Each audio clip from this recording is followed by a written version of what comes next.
Bentuk negara Indonesia.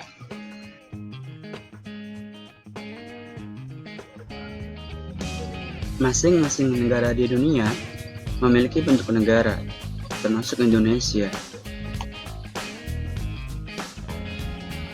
Berawal dari sejarah yang sangat panjang atas perebutan kemerdekaan bangsa Indonesia dan melalui perdebatan para pendiri bangsa, maka sepakatlah bahwa bentuk negara Indonesia adalah negara kesatuan. Ketika menjelang kemerdekaan, terjadi perdebatan tentang dasar negara dan bentuk negara Indonesia. Terdapat dua kelompok yang berbeda pandangan dalam sidang BPUPKI, yaitu kelompok nasionalis Islam yang menghendaki Indonesia berdasarkan agama Islam, sedangkan kelompok kedua dari kalangan nasionalis sekuler yang menghendaki pemisahan antara hubungan agama dan negara.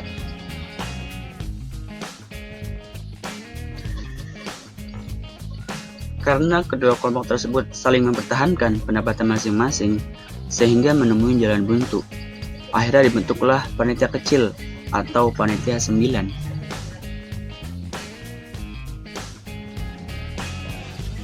Pada tanggal 22 Juni 1945, kesepakatan kedua pihak terangkum dalam sebuah piagam yang dikenal dengan sebutan Piagam Jakarta.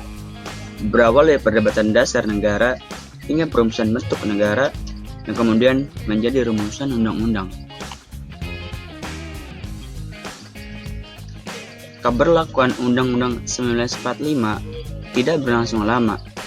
Hal itu disebabkan karena sejak tanggal 27 Desember 1949, Undang-Undang diganti dengan Konstitusi RIS atau Republik Indonesia Serikat.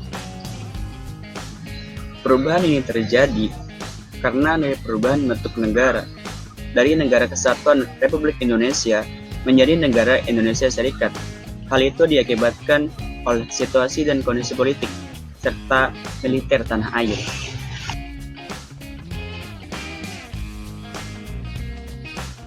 Soekarno dan Hatta memiliki perbedaan pandangan mengenai bentuk negara Indonesia. Soekarno bersikeras mempertahankan konsep bentuk negara kesatuan sebagai kelanjutan dari Nusantara yang pernah berjaya di masa silam. Sedangkan Hatta memilih Indonesia sebagai negara federal saja karena mempertimbangkan kondisi geografis, budaya, etnis, dan bangsa yang berbeda.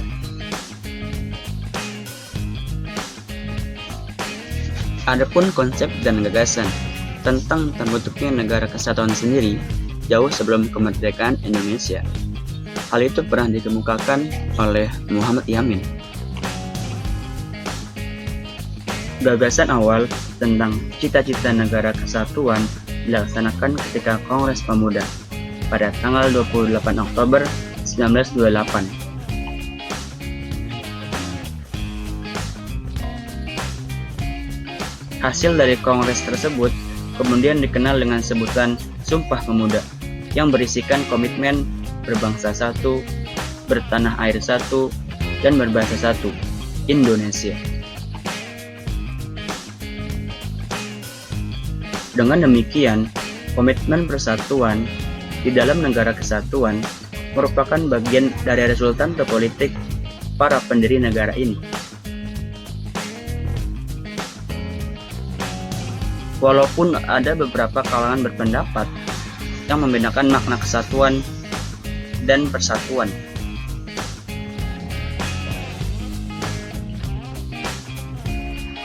pilihan Indonesia menjadi negara kesatuan didasarkan bukan hanya sekedar kepentingan atau sikap politik saja, melainkan juga didasarkan atas komitmen persatuan dan keadilan.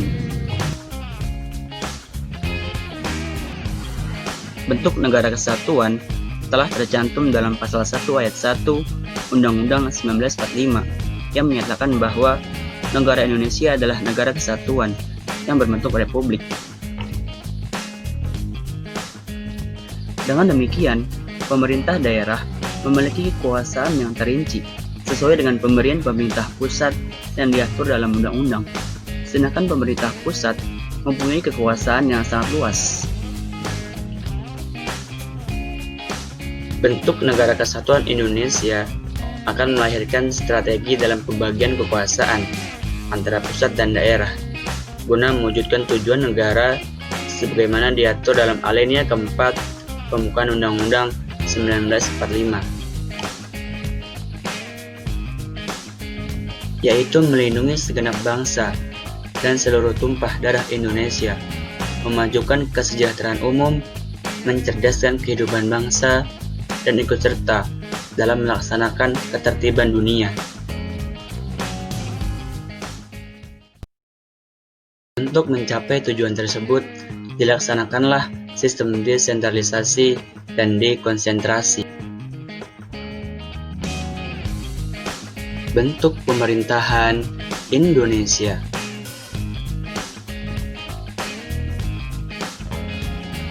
Sejak kemerdekaan tahun 1945, bangsa Indonesia cenderung mengidealkan bentuk pemerintahan republik melalui sidang Badan Usaha Persiapan Kemerdekaan Indonesia.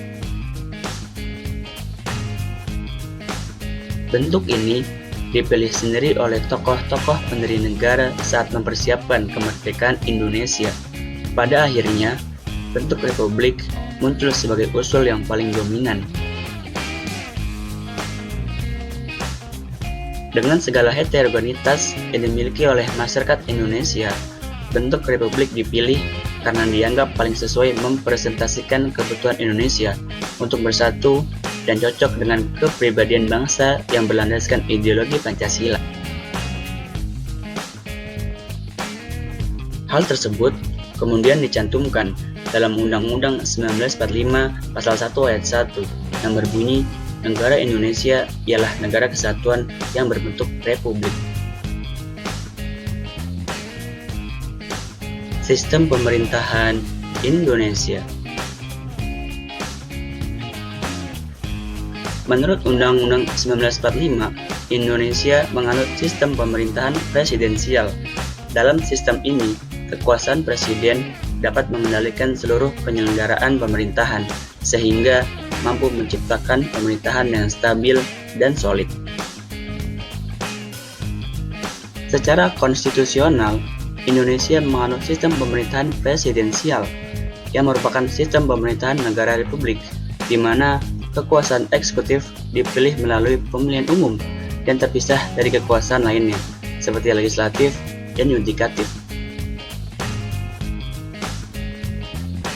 Dalam sistem presidensial, presiden memiliki posisi yang relatif kuat dan tidak dijatuhkan karena rendahnya dukungan politik.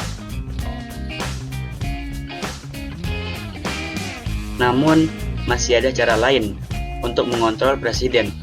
Apabila presiden atau wakil presiden melakukan pelanggaran tertentu yang dapat diberhentikan sebagaimana tercantum dalam Undang-Undang 1945.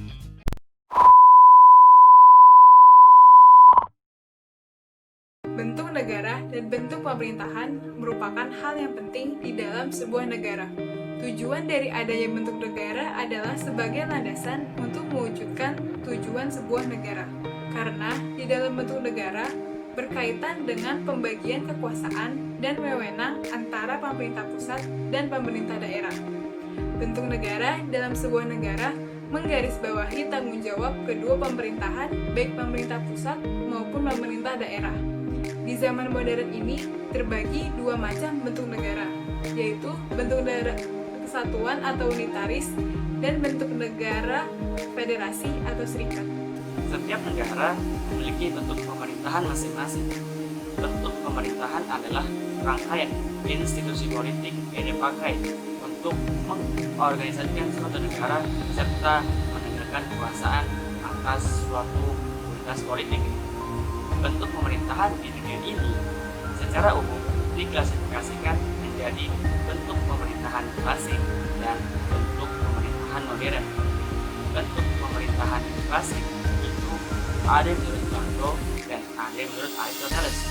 Sedangkan bentuk pemerintahan modern itu ada monarki, republik, federal, Emirat, dan negara kota. Cukup sekian penjelasan dari kami. Semoga apa yang kami sampaikan bisa bermanfaat bagi kalian. Apabila ada kata-kata yang kurang berkenan, kami mohon maaf seluas-luasnya. Terima kasih. Wassalamualaikum warahmatullahi wabarakatuh. Assalamualaikum warahmatullahi wabarakatuh.